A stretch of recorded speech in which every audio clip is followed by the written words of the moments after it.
खासदार आणि राष्ट्रवादी काँग्रेस पक्षाच्या कार्यकारी अध्यक्षा सुप्रिया सुळे यांनी महाराष्ट्र विधानसभा निवडणुकीच्या निकालांवर म्हटले आहे की निवडणूक आयोगाने जाणूनबुजून त्यांच्या पक्षाचे निवडणूक चिन्ह दुरुस्त केले नाही। आज दिल्लीत राहुल गांधी आणि संजय राऊत यांच्यासमवेत पत्रकार परिषदेत सुप्रिया सुळे म्हणाल्या की त्यांच्या पक्षाचे निवडणूक चिन्ह तुतारी वाजवणारा माणूस आहे, तर निवडणूक आयोगाने फक्त तुतारी चिन्ह ठेवले आहे, ज्यामुळे त्यांच्या पक्षाला 11 जागांचे नुकसान झाले। कि बैलेट पे फिर से वोटिंग लाया जाए, मशीनें बंद की जाए, कि बहुत सारी ऐसी चीज़ें हैं। जब राज ठाकरे जी भी बोले हैं कि उनका जो एक कैंडिडेट था उसको खुद का भी वोट नहीं मिला है, ऐसा हो चुका है। ये सब डेटा आपके सबके सामने है।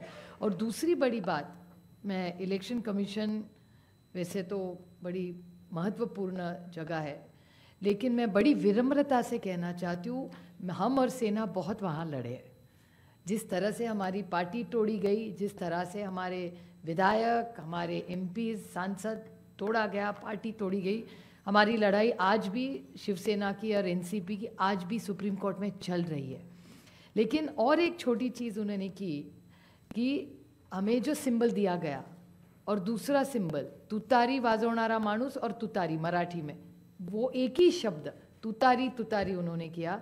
और इसी सरकार के एक बड़े मंत्री है आज सरकार में, उन्होंने कहा था, जो आप सब ने मराठी चैनल्स ने दिखाया था, कि सातारा की सीट एनसीपी हार गई क्योंकि ये ट्रम्पेट और तुतारी थी, नहीं तो बीजेपी का वो सांसद हार जाता। ये सिर्फ मैं नहीं कह रही हूँ, इस सरकार के एक बड़े नेता कह रहे, जो मराठी चैनलों ने दिखाया आज सरकार में है महाराष्ट्र में।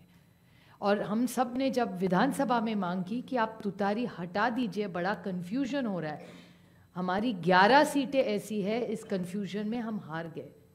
तो हमारी विनती थी कि आप ये तुतारी हटाइए, तो बोले तुतारी हम ये सिंबल नहीं, हमने डेटा दिखाया कि कन्फ्यूजन हो रहा है ये सिंबल के कन्फ्यूजन में, फिर उन्होंने ट्रम्पेट नाम बदल लिया, लेकिन तुतारी वो रखी वैसे, क्योंकि जब बाहर वो जाता था वो देख रहा था तुतारी वाजवणारा माणूस तुतारी, हम उस तरह उसी कारण हम सातारा की सीट हारे। और ये भी सत्ता पक्ष मान रहा है, रिकॉर्ड पे उन्होंने कहा है।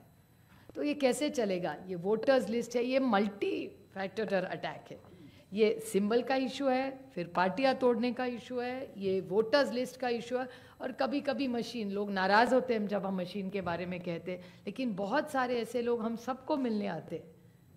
तो ये मल्टी प्रोंग अटैक हो रहा है। और अगर एक सशक्त लोकतंत्र रखना हो तो फेयर इलेक्शन तो होना ही है। हारने का कोई दुख नहीं है, जीते हारे जनता तय करती है।